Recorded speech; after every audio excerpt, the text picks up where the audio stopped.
So today we will study how the रसधातु is formed in the body. Basically क्या होता है जिससे रसधातु बनती है, रसधातु होती क्या है, डाइजेशन, मेटाबॉलिज्म, एब्जॉर्प्शन, एसिमिलेशन, ये सब बेसिकली आयुर्वेद में तो नहीं है। आयुर्वेद में तो कुछ किसी और नाम से है। हमने खाना खाया, खाना खा के रसधातु आपकी बॉडी में बनी, तो वो बनी कैसे? तो उसका जो बनने का प्रोसीजर है, खाने से रसधातु जब बनेगी, तो रसधातु जब बनी मतलब मेटाबॉलिज्म स्टार्ट हो गई। तो उससे पहले डाइजेशन हुआ। जब डाइजेशन हुआ तो डाइजेशन के बाद धातु बन गई। मीन टू से कि जैसे आपकी बॉडी में खाना आप खाते हैं, डाइजेशन होता है पहले, डाइजेशन के बाद एब्जॉर्प्शन, एसिमिलेशन और फिर फाइनली मेटाबॉलिज्म स्टार्ट होगी। तो जब धातु फार्म स्टार्ट हो रहा है या पंचमहाभूत का बॉडी में नरिशमेंट हो रहा है, तो वो मेटाबॉलिज्म है एक तरीके से। तो उससे पहले डाइजेशन की प्रोसेस स्टार्ट हो रही है। तो बेसिकली डाइजेशन होता कैसे है बॉडी में अकॉर्डिंग टू आयुर्वेद, कि जब हम खाना खाते हैं तो खाना खाने में जो प्रोसेस है, सबसे पहले एक जो प्रोसेस है दैट इज डेग्लूटिशन। आपने सबसे पहले खाना खाया, चबाया, निकला, निकलने के बाद वो पेट में पहुंचा, और पेट में पहुंचने के बाद कुछ ऐसे प्रोसेस हुए और उससे आहार रस बनेगा। क्या बनेगा? आहार रस। तो जो प्रोसेस है कि डेग्लूटिशन कैसे हो रहा है, तो उसका एक श्लोक है आयुर्वेद में दैट कम्स इन द आहार पाक। वो थर्ड सेमेस्टर में है, थर्ड इंटरनल में है, लेकिन वो मैं भी बता देता हूँ। वो श्लोक क्या कहता है? अन्नमादान कर्मतु प्राणम कोष्ठम प्रकर्षते तद द्रव्य भिन्नम संघातम स्नेहेन मृदुताम गतम समाने नाम धूतो अग्नि उदर्वे पवनेवतु काले भुक्तम समम सम्यक पचत आयु दुर्गते। इसका मतलब क्या है श्लोक? तो अन्नम आदान कर्मतु, तो इसमें श्लोक में लिखा है अन्नम, अन्न मतलब भोजन, आदान कर्म मतलब प्राणवायु। जब आप पढ़ोगे तो मैं प्राणवायु पढ़ाऊंगा, तो प्राणवायु का एक कर्म बताया है आदान कर्म। तो अन्नम आदान कर्मतु प्राणम कोष्ठम प्रकर्षते। तो अन्न जो है वो प्राणवायु के आदान कर्म के द्वारा, कोष्ठ मतलब पेट में, प्रकर्षते ले जाया जाता है, खींच के ले जाया जाता है। तो अन्नम, अन्न मतलब भोजन, आदान कर्मतु, आदान कर्म मतलब डेग्लूटिशन की प्रोसेस। किसका आदान कर्म है? प्राण। श्लोक में लिखा है प्राण। तो अन्नम आदान कर्मतु प्राणम कहाँ ले जाएगा? कोष्ठम, कोष्ठ में, प्रकर्षते खींच के ले जाया जाता है। तो मनुष्य जो भी भोजन करता है वो भोजन प्राणवायु के आदान कर्म के द्वारा कोष्ठ में ले जाया जाता है। तद द्रव्य भिन्नम संघातम, वहाँ पे, तद मतलब वहाँ पे, कहाँ पे? कोष्ठ में। द्रव्य भिन्नम संघातम, तो वहाँ पे बहुत तरह के द्रव्य, बहुत तरह के लिक्विड्स है। तो भिन्नम संघातम, वो क्या करते हैं? उस भोजन का संघात करते हैं। तो संघात मतलब हाइड्रोलाइज। सबसे पहले उसको बॉडी के अंदर मिलेगा, स्टोमक के अंदर मिलेगा HCl। तो जो HCl है, हाइड्रोक्लोरिक एसिड, वो उस भोजन को छोटे छोटे पार्टिकल में तोड़ देगा। तो जो शब्द आया है श्लोक के अंदर, तद द्रव्य भिन्नम संघातम, संघात का मतलब तोड़ना, डिसइंटीग्रेशन। तो वहाँ पे एक लिक्विड मिलेगा, एक द्रव्य मिलेगा, वो क्या करेगा? वो उस खाने को छोटे छोटे पार्टिकल्स में तोड़ देगा। तद द्रव्य भिन्नम संघातम स्नेहेन मृदुताम गतम।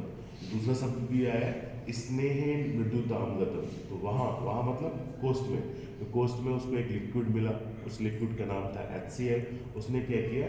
उस भोजन को संघात कर दिया। संघात मतलब छोटे छोटे पार्टिकल्स में तोड़ दिया। स्नेहेन मृदुताम गतम, साथ में वहाँ पे जो है उसको कुछ स्नेह मिलेगा, कुछ ऑयली चीज मिलेगी, और वो क्या करेगी? उस भोजन को मृदुताम गतम, मृदुताम मतलब सॉफ्ट बना देगी। तो पहला श्लोक क्या था? अन्नम आदान कर्मतु, अन्न जो है वो आदान कर्म के द्वारा, आदान कर्म किसका है? प्राणवायु का। कहाँ ले जा रहा है? कोष्ठ में ले जाना मतलब प्रकर्षते। तो अन्नम आदान कर्मतु प्राणम कोष्ठम प्रकर्षते। वहाँ पे तद क्या होगा? द्रव्य मिलेगा, द्रव्य। तो तद द्रव्य भिन्नम, वहाँ पे विभिन्न तरह के द्रव्य मिलेंगे, वो क्या करेंगे? संघातम।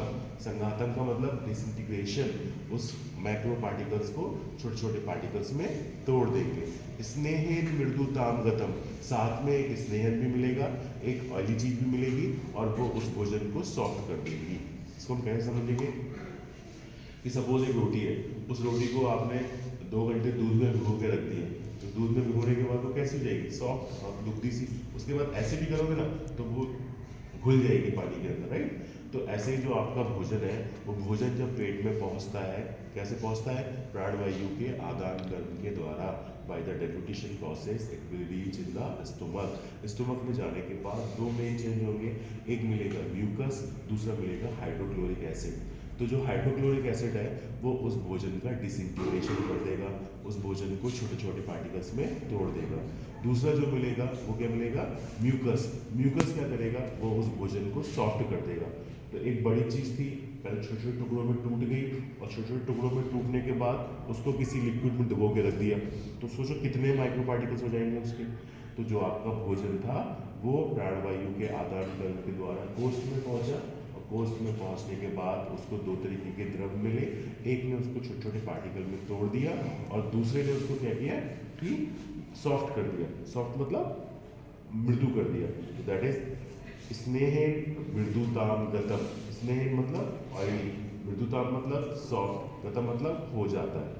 तो आपका जो भोजन था वो प्राणवायु के आदान प्रदान के द्वारा कोष्ठ में पहुंचा, और कोष्ठ में पहुंच के वहाँ पे दो चेंज होंगे। पहला चेंज हाइड्रोक्लोरिक एसिड के द्वारा, दूसरा चेंज म्यूकस के द्वारा। म्यूकस क्या करेगा? उसको सॉफ्ट कर देगा। हाइड्रोक्लोरिक एसिड क्या करेगा? उसको डिसइंटीग्रेट कर देगा, माइक्रो पार्टिकल्स को छोटे छोटे पार्टिकल्स में तोड़ देगा। श्लोक की तीसरी लाइन कहती है, समाने नाव धूतोर अग्नि उदर पवनेवतु। तो समाने क्या है? वायु पांच तरीके की होती है, प्राण, उदान, समान, व्यान और अपान। तो समाने नाव, तो जो समान वायु है, धूतोर अग्नि, तो समान वायु जो होती है वो अग्नि को धूतर कर देती है। उदर पवनेवतु, तो उदर मतलब उदर में, तो उदर में जो अग्नि रखी है वो समान वायु के द्वारा फ्लेयर अप हो जाती है। जैसे कहीं कूड़े में आग जल रही हो, छोटी छोटी वो चिंगारियाँ हो, अगर आप उसको हवा देंगे तो क्या होगा? आग लग जाएगी। तो ऐसे ही आयुर्वेद में लिखा है, समाने नाव धूतोर अग्नि उदर पवनेवतु। तो जो समान वायु है वो समान वायु उदर की अग्नि को प्रदूषण देके, हवा देके फ्लेयर अप कर देती है, जला देती है। तो इसका मतलब क्या है? इसको कैसे समझेंगे? ऐसे कैसे होता है बॉडी में? तो जब खाना बॉडी के अंदर पहुंचता है, तो जब खाना बॉडी के अंदर पहुंचेगा, स्टोमक के अंदर पहुंचेगा, तो वहाँ पे क्या होगा? नर्व का सूचनाएं जाएगी, सिग्नल्स जाएंगे, और सिग्नल्स की वजह से क्या होगा? जो गैस्ट्रिक जूसेस है वो गैस्ट्रिक जूस रिलीज होंगे। जब सिग्नल मिलेंगे खाना पहुंच गया तो गैस्ट्रिक जूस रिलीज होंगे। तो सिग्नल देने का काम जो है वो समान वायु का है। तो जब मैं बात पढ़ाऊंगा तो बताऊंगा क्या कि बेसिकली बात का मतलब क्या है। बात का मतलब है जो नर्वस सिस्टम में इम्पल्स बहती है, बात कोई हवा में दिखती नहीं है, जो नर्व्स के अंदर इम्पल्स बहती है उस इम्पल्स को वात से कंपेयर कर सकते हैं, उसको हम बोल सकते हैं कि ये वात है। तो समान वायु का मतलब क्या है कि जो इंटेस्टाइन या जीआई ट्रैक्ट के अंदर का जो नर्वस सिस्टम है, जिसकी वजह से डिफरेंट तरह के डाइजेस्टिव जूस निकलते हैं और भोजन को पचाते हैं, उस सिस्टम को आप समान वायु के अंदर बहने वाली इम्पल्स से कंपेयर कर सकते हैं। तो बेसिकली स्टोमक के अंदर जीआईटी के अंदर कौन सा सिस्टम होता है जो खाना पचाने से संबंधित है? उसका नाम है ऑर्बिट प्लेक्सिस और मिसनल प्लेक्सिस। ऑर्बिट प्लेक्सिस और मिसनल प्लेक्सिस। तो जब ऑर्बिट प्लेक्सिस और मिसनल प्लेक्सिस के थ्रू सूचनाएं पहुंचती हैं, सिग्नल्स पहुंचते हैं, तो क्या होता है? तो उन सिग्नल्स की वजह से जूसेस निकलना शुरू करते हैं। तो वही आयुर्वेद में लिखा है, क्या लिखा है? समाने नाव धूतोर अग्नि उदर्य पवनेवतु। समान वायु के द्वारा अग्नि का प्रदूषण होगा और जिसकी वजह से अग्नि फ्लेयर अप हो जाएगी। इसका मतलब क्या है? जब ऑर्बिट प्लेक्सिस और मिसनल प्लेक्सिस के थ्रू, इम्पल्सेस के थ्रू जब सिग्नल्स पहुंचेंगे तो डिफरेंट तरह के डाइजेस्टिव जूस पेट के अंदर रिलीज हो जाएंगे। उसके बाद लिखा है, काले भुक्तम समम सम्यक पचत आयु विवृद्धे। तो काले भुक्तम मतलब अगर कोई व्यक्ति काल से, समय के अनुसार, सुबह नाश्ता किया, दोपहर में लंच किया, रात में डिनर किया, तो कोई व्यक्ति टाइमली खाना खाता है। समम सम्यक, समम सम्यक का मतलब क्या है? टाइमली तो खाना खा रहा है, और जो बैलेंस डाइट है, मतलब आयुर्वेद में कोई बैलेंस डाइट का शब्द नहीं है। आयुर्वेद में क्या शब्द है? षड रसयुक्त आहार। क्या है? षड रसयुक्त आहार। अगर कोई व्यक्ति अपने खाने में मधुर, अम्ल, लवण, कटु, तिक्त, कसाय सब तरह के रस लेता है तो वो अपने आप में एक बैलेंस डाइट है। मधुर रस वाली कुछ और कार्बोहाइड्रेट वाली चीज़ें होंगी, कड़वी वाली प्रोटीन वाली होंगी। तो मतलब अगर कोई षड्रसिक भोजन ले रहा है that itself is a balance diet. तो काले भुक्तम का मतलब टाइम पे खाना खाना। समम सम्यक, कौन सा खाना खाना? सम्यक भोजन मतलब बैलेंस डाइट। बैलेंस डाइट मतलब षड्रसिक आहार। काले भुक्तम समम सम्यक पचत, तो अगर कोई व्यक्ति टाइम पे बैलेंस डाइट लेता है तो सम्यक पचत, तो उसका प्रॉपरली उसकी बॉडी में डाइजेशन हो जाएगा। आयु विवृद्धे, आयु बढ़ती तो नहीं है लेकिन आयु मेंटेन रहती है। तो दिस इज द प्रॉपर मतलब पूरा कंसेप्ट है आहार पाक का कि आयुर्वेद में डाइजेशन, एब्जॉर्प्शन, एसिमिलेशन, मेटाबॉलिज्म कैसे बताया। तो ये उसकी स्टार्टिंग थी डाइजेशन कि डाइजेशन होता कैसे है कि जब हम खाना खाते हैं तो वो खाना प्राणवायु के आदान प्रदान के द्वारा कोष्ठ में ले जाया जाता है। वहाँ पे पहुँच के कि बेसिकली क्या होता है, वहाँ पे पहुँच के दो तरह के लिक्विड्स होते हैं, एक HCl और दूसरा हाइड्रोक्लोरिक एसिड। उसी को संहिताओं में लिखा है कि एक द्रव मिलेगा, वो द्रव क्या करेगा, उस भोजन का संघात कर देगा। संघात का मतलब क्या है, माइक्रो पार्टिकल्स को माइक्रो पार्टिकल्स में तोड़ देगा। दूसरा उसको म्यूकस मिलेगा, म्यूकस क्या करेगा, उस भोजन को बहुत सॉफ्ट कर देगा, राइट। उसके बाद क्या होगा, समान वायु अपनी सूचनाएं भेजेगी और उसकी सूचनाओं की वजह से जो अग्नि है वो जल जाएगी। इसका मतलब क्या है, because of the impulses flows in the medicinal plexus and the orbital plexus, different type of digestive juices will release in the stomach, and जब digestive juice release हो जाएंगे तो क्या होगा, खाना पच जाएगा, अग्नि जल जाएगी तो खाना पच जाएगा। लेकिन खाना कैसा होना चाहिए, खाना टाइम पे खाना चाहिए। जो व्यक्ति है वो काले भुक्तम मतलब समय के अनुसार उसको खाना खाना चाहिए। समम सम्यक मतलब प्रॉपरली बैलेंस डाइट। बैलेंस मतलब षड्रसिक आहार। तो अगर कोई व्यक्ति षड्रसिक आहार टाइम पे खाता है, सम्यक पचत, तो वो प्रॉपरली डाइजेस्ट होगा और उस व्यक्ति की आयु बढ़ेगी तो नहीं लेकिन मेंटेन रहेगी। तभी हमने क्या पढ़ा कि जो खाना था वो डाइजेस्ट हुआ। अब डाइजेस्ट खाना कैसे होता है, तो जो भोजन है वो भोजन अंदर जा रहा है। तो अंदर जा रहा है, अंदर जाने के लिए तीन चीज़ें इम्पोर्टेंट है।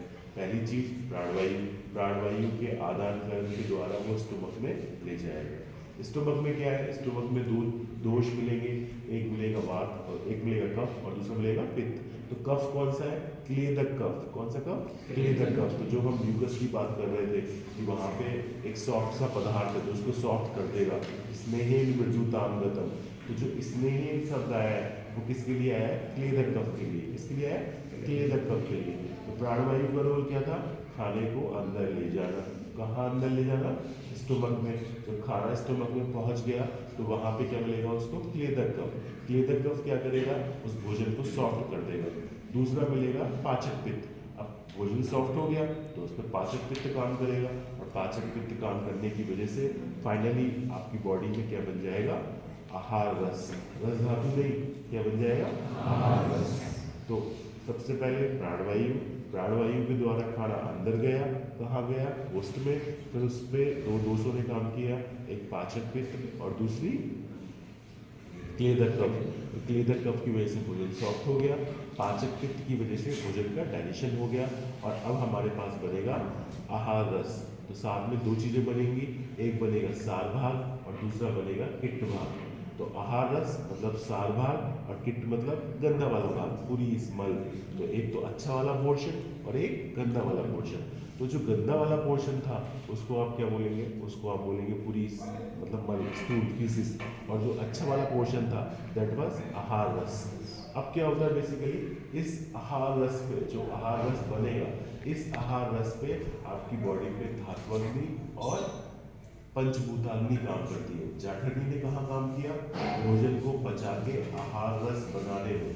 भोजन को पचा के आहार रस बनाने में किसने काम किया, जाठरनी ने। जब आहार रस बन गया मतलब सार भाग बन गया, तब उस पर दो अग्नि काम करेंगी, एक धात्वाग्नि और एक भूताग्नि। तो धात्वाग्नि ने कब काम किया, जब आहार रस बन गया।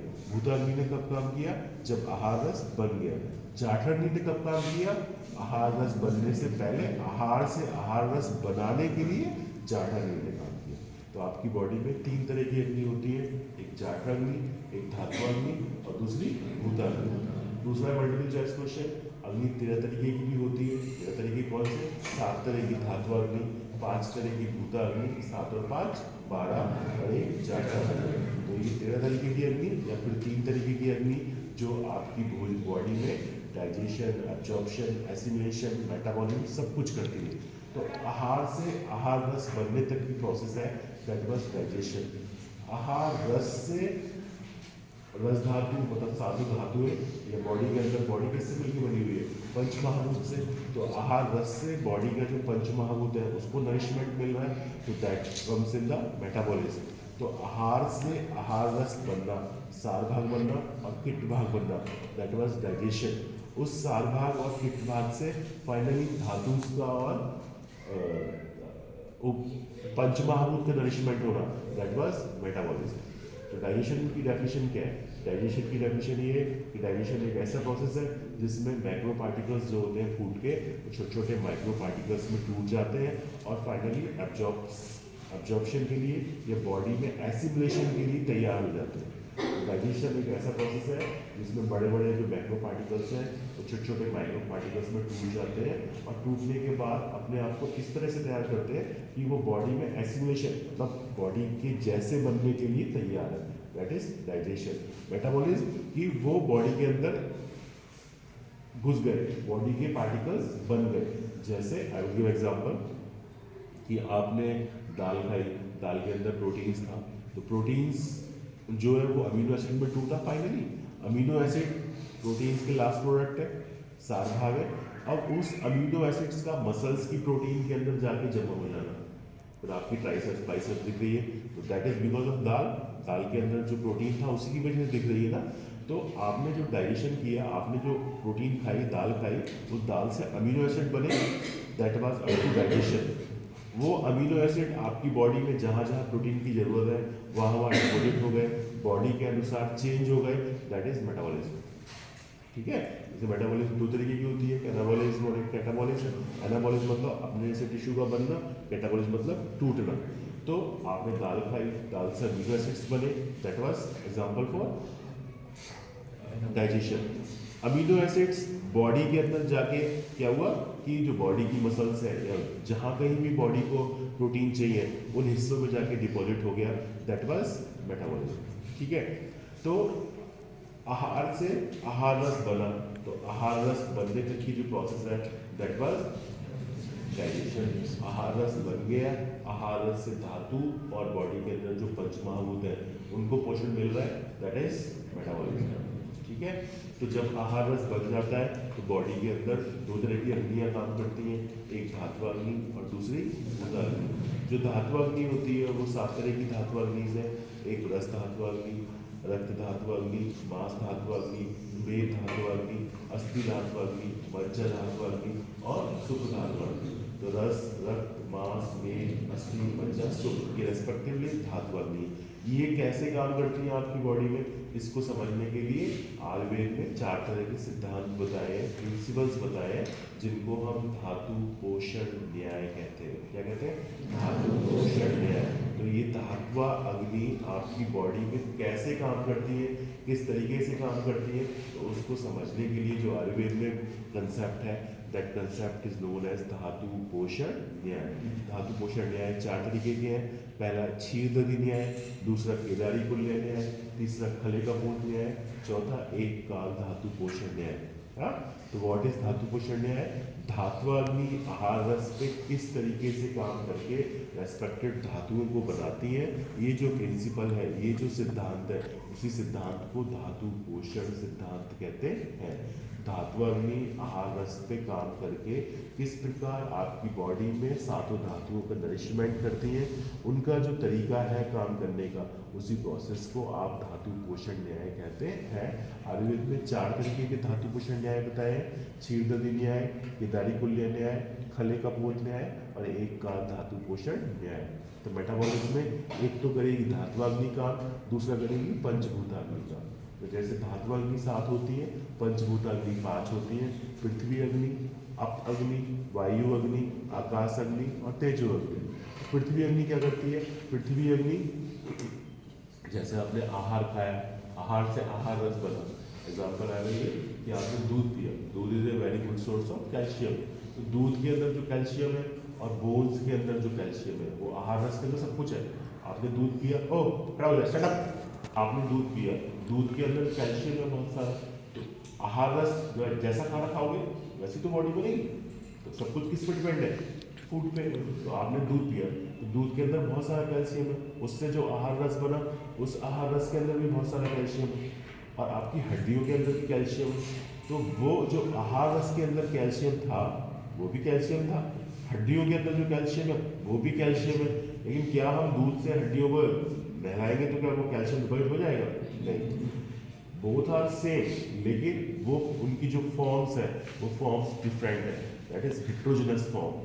कैल्शियम है लेकिन वो दोनों कैल्शियम की जो फॉर्म है that is different, heterogeneous form. उस हिट्रोजिनस फॉर्म को होमोजिनस फॉर्म में कन्वर्ट करने का काम पंचमहाभूत का है। तो दैट वाज एग्जांपल कि पृथ्वी अग्नि, अब कैल्शियम एक भारी सब्सटेंस है, हड्डियाँ कितनी भारी होती है, तो पृथ्वी अग्नि क्या करेगी, जो आहार रस के अंदर पृथ्वी महाभूत का अंश है उस पृथ्वी महाभूत के अंश को शरीर के अंदर जहाँ जहाँ पृथ्वी महाभूत के अंश है उसको नरिशमेंट प्रोवाइड करेगी वहाँ से लेकर। एग्जाम्पल कि आपने जो दूध पिया, दूध से आहार रस बना, उस आहार रस के अंदर सब कुछ था, पृथ्वी अग्नि जल वायु आकाश, क्योंकि दूध पिया था तो कैल्शियम ज़्यादा था, तो कैल्शियम मतलब पृथ्वी महाभूत का अंश। तो जो पृथ्वी भूताग्नि ने काम किया तो आपकी बॉडी में जहाँ जहाँ कैल्शियम चाहिए तो वो कैल्शियम वहाँ से निकाल के आपकी बॉडी में जहाँ जहाँ चाहिए उसके अनुरूप उसको ढालना और डिपॉजिट करना और उस कैल्शियम का नरिशमेंट करना, वो पृथ्वी भूताग्नि का काम है। That was one example.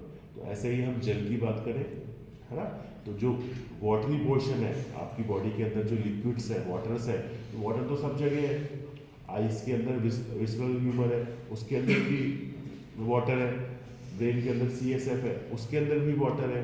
जो म्यूकस है उसके अंदर भी वाटर है। तो आपकी बॉडी में जहाँ जहाँ वाटर है तो जो जल अग्नि है वो क्या करेगी, आहार रस से जल का पोर्शन लेके आपकी बॉडी में जहाँ जहाँ पानी है, जहाँ जहाँ जल महाभूत का अंश है, उस जल महाभूत के अंश को नरिशमेंट प्रोवाइड करेगी। ये किसका काम है? जल महाभूत अग्नि का।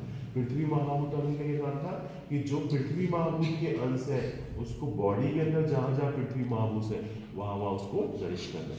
तो ऐसे ही वायु अग्नि, तेज अग्नि और आकाश अग्नि रेस्पेक्टिवली क्या करती हैं, जो आहार रस के अंदर पंचमहाभौतिक के अंश है उन आहार रस को बॉडी के अंदर जो पंचमहाभौतिक अंश है उसके अनुरूप ढाल देती है। ठीक है, तो बेसिकली क्या हुआ, आपने खाना खाया, आहार खाया, वो आहार से आहार रस बना, दैट वाज डाइजेशन। वो कैसे बनता है, that was a very brief, जो मैंने अभी बताया ये ब्रीफ है। अब उसमें कैसे कैसे बहुत सारे प्रोसेस है, तो जो व्यक्ति आहार पाक पढ़ाएगा वो बताएगा डिटेल में कि बेसिकली पूरा आहार पाक कैसे होता है। तो आहार से आहार रस बना, आहार रस बन गया और साथ में किट भाग बन गया। एक आहार रस मतलब सार भाग, क्या शब्द यूज करेंगे, सार भाग, और दूसरा किट भाग, किट मतलब गंदा, बेटे दूसरा किट मतलब गंदा। तो एक अच्छा वाला भाग बन गया नीलुड़ी भाग, और दूसरा गंदा वाला भाग। तो जो अच्छा वाला भाग था उसको सार भाग बोलेंगे, जो गंदा वाला भाग था उसको किट भाग बोलेंगे। किट भाग बॉडी से निकाल दिया जाएगा इन फॉर्म ऑफ पुरीस या मल। जो सार भाग था उस सार भाग पे धात्वाग्नि और भूताग्नि काम करेंगी। बेसिकली वो क्या करती है, धात्वाग्नि 7 तरीके की होती है। उस आहार रस से आपकी बॉडी में जितनी धातुएं हैं, 7 प्रकार की धातुएं हैं या उपधातुज हैं, उनको आपकी बॉडी में कन्वर्ट करती है उस आहार रस से। तो रस, रक्त, मांस, मेद, अस्थि, मज्जा, अग्नि रेस्पेक्टिवली आपकी बॉडी में रस धातु, रक्त धातु, मांस धातु, मेद धातु, अस्थि धातु, मज्जा धातु और सुख धातु बनाएंगी या फिर उसको नरिशमेंट प्रोवाइड करेंगी। उसी प्रकार जो 5 प्रकार की भूताग्नि है, पृथ्वी अग्नि, जल अग्नि, वायु अग्नि, तेज अग्नि और आकाश अग्नि, वो आहार रस के अंदर जो पंचमहाभौतिक अंश है उनको आपकी बॉडी के अनुरूप पृथ्वी अग्नि जल वायु आकाश में कन्वर्ट करेंगी। मतलब हिट्रोजिनस फॉर्म ऑफ पंचमहाभूत को होमोजिनस फॉर्म ऑफ पंचमहाभूत में कन्वर्ट करती है। तो जो धात्वाग्नि है वो धात्वाग्नि किस तरीके से बॉडी में काम करती है, तो उसके काम करने का जो प्रोसेस है, प्रिंसिपल है, सिद्धांत है, उसको धातु पोषण न्याय कहते हैं। ये 4 तरीके का होता है, क्षीरदधि न्याय, केदारी कुल्य न्याय, खले कपोत न्याय, एक काल धातु पोषण। तो डिटेल में मेरे सिलेबस में ये नहीं है, मेरे सिलेबस में सीधे रस धातु है। तो बेसिकली मैं एक ब्रीफ दे रहा हूँ कि छीलदरी न्याय में क्या होता है, केदारी कुल्य न्याय में क्या होता है, खले कपोत न्याय में क्या होता है, एक काल धातु पोषण न्याय में क्या होता है। जो छील है, छील का मतलब क्या है, बेल, नदी का मतलब क्या है, कर्ड, न्याय का मतलब क्या है, प्रिंसिपल, सिद्धांत। तो ऐसा सिद्धांत या ऐसा प्रिंसिपल जो हमें ये बताता है कि जिस प्रकार दूध से दही बन जाता है, दूध से दही बन जाता है, उसी प्रकार आपकी बॉडी में आहार रस से रस धातु बनेगी, फिर रस धातु से रक्त बनेगी, रक्त से मांस बनेगी, मांस से मेद बनेगी। लेकिन अगर किसी व्यक्ति को कुछ दिन तक 15-20 दिन तक खाना ना दिया जाए तो ऐसा तो नहीं है कि उसकी बॉडी में सिर्फ शुक्र धातु मिलेगी, रस धातु खत्म हो जाएगी, रक्त धातु खत्म हो जाएगी, मांस धातु हो जाएगी, ऐसा होता है नहीं। ऐसा नहीं होता कि पूरी रस धातु रक्त में कन्वर्ट हो जाए, पूरी रक्त मांस में कन्वर्ट हो जाए, पूरा मांस मेद में कन्वर्ट हो जाए, ऐसा नहीं होता। इसलिए ये सिद्धांत फेल हो गया। उसके बाद आया केदारी कुल्य न्याय। केदारी कुल्य न्याय क्या कहता है, इसमें भी दो शब्द हैं, एक केदारी और दूसरा कुल्य। केदारी का मतलब बड़ी नाली, कुल्य का मतलब छोटी नाली। जब खेत में इंजन चल रहा होता है तो इंजन के पास एक बड़ी क्यारी होती है, उस क्यारी से पानी गुजरता हुआ छोटी छोटी क्यारियों के थ्रू पूरे खेत में फैल जाता है। जो क्यारी पास में होती है पहले उसमें पानी घुसता है, जो क्यारी दूर होती है बाद में उसमें पानी घुसता है। इस प्रकार जो सीक्वेंस है, रस, रक्त, मांस, मेद, अस्थि, मज्जा, शुक्र, जो ये सिद्धांत बताते हैं केदारी कुल्य न्याय, वो ये कहते हैं क्योंकि रस धातु सबसे पहले आती है इसलिए रस धातु का नरिशमेंट पहले होता है, शुक्र धातु सबसे बाद में होती है इसलिए शुक्र धातु का नरिशमेंट बाद में होता है। दिस इज व्हाट केदारी कुल्य न्याय। लेकिन बेसिकली अगर कोई व्यक्ति जिसमें एनीमिया है, ब्लड की कमी है, तो उसको हम आयरन के कैप्सूल देंगे तो क्या होगा, जल्दी से ब्लड बढ़ने लगेगा। तो अगर कोई व्यक्ति जिसको ऑस्टियोपोरोसिस है तो उसको हम कैल्शियम की दवाई देंगे या अस्थिवर्धक दवाई देंगे तो उसकी बोन्स जल्दी से स्ट्रॉन्ग होने लगेंगी। ऐसा नहीं है कि पहले रस बनेगी, फिर रक्त बनेगी, फिर मांस बनेगी, फिर मेद बनेगी, फिर अस्थि बनेगी। उसकी बॉडी में डायरेक्टली अस्थि धातु का नरिशमेंट होने लगेगा। तो ऐसा नहीं होता कि जो पहले है उसका नरिशमेंट पहले हो रहा है, जो बाद में है उसका नरिशमेंट बाद में हो रहा है। तो इसलिए ये सिद्धांत भी फेल हो गया। This theory is also not working properly because इस सिद्धांत क्या कह रहा है कि जो खेत में छोटी क्यारी पहले है उसमें पानी पहले घुसेगा, जो क्यारी बाद में है उसमें पानी बाद में घुसेगा। लेकिन जब हम बीमारियों में देखते हैं जैसे किसी में एनीमिया है या किसी में शुक्र धातु की कमी है, इम्पोटेंसी है, किसी के अंदर बंधित्व है, नपुंसकता है, तो उसको हम अगर एफ्रोडाइसिक दवाई देंगे तो शुक्र धातु उसकी बॉडी में जल्दी जल्दी बनने लगेगा। लेकिन इस सिद्धांत के अनुसार पहले रस बनना चाहिए था, फिर रक्त बनना चाहिए था, फिर मांस बनना चाहिए था, फिर मेद, फिर अस्थि, मज्जा और फाइनली शुक्र बनना चाहिए था। लेकिन क्लिनिकली प्रैक्टिकली ऐसा नहीं होता है, इसलिए ये सिद्धांत भी फेल हो गया। तो छीलदरी भी फेल हो गया, केदारी कुल्य भी फेल हो गया। तीसरा सिद्धांत है उसका नाम है खले कपोत सिद्धांत। What do you mean by खले कपोत सिद्धांत? खले का मतलब खेत, कपोत का मतलब कबूतर। तो जब गेहूँ कटते हैं खेत में दाना पड़ा होता है और कबूतर कहीं दूर बैठा है तो वो अपने घोंसले से आएगा, दाना उठाएगा और चला जाएगा। तो जितनी दूर उसका घोंसला होगा उतना ही टाइम लगेगा उसको आने जाने में, ले जाने में।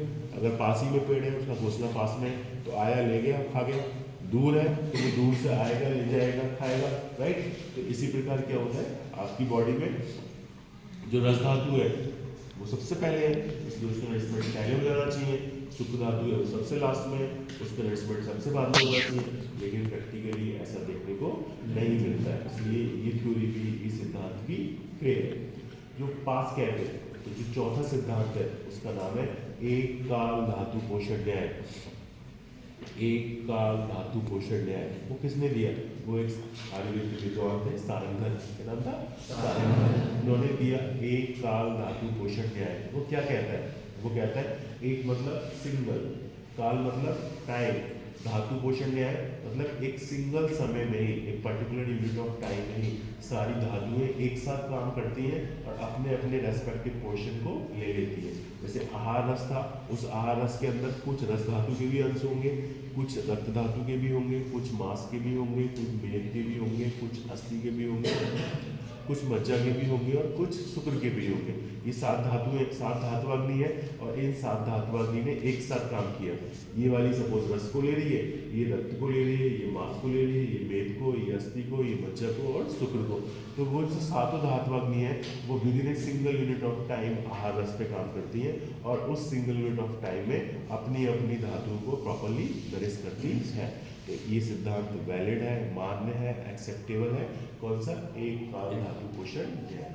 तो दिस इज व्हाट धातु पोषण न्याय। अब जो धातु पोषण न्याय में रस धातु अग्नि काम करेगी और सबसे पहले जो आपकी बॉडी के अंदर धातु बनेगी दैट इज रस धातु। कौन सी धातु? रस धातु। That was in my syllabus. रस धातु को मुझे पढ़ानी है। तो रस धातु बनती कैसे है? बेसिकली एक ब्रीफ इंट्रोडक्शन कि आपने खाना खाया, उस खाने से सार भाग बना और किट भाग बना।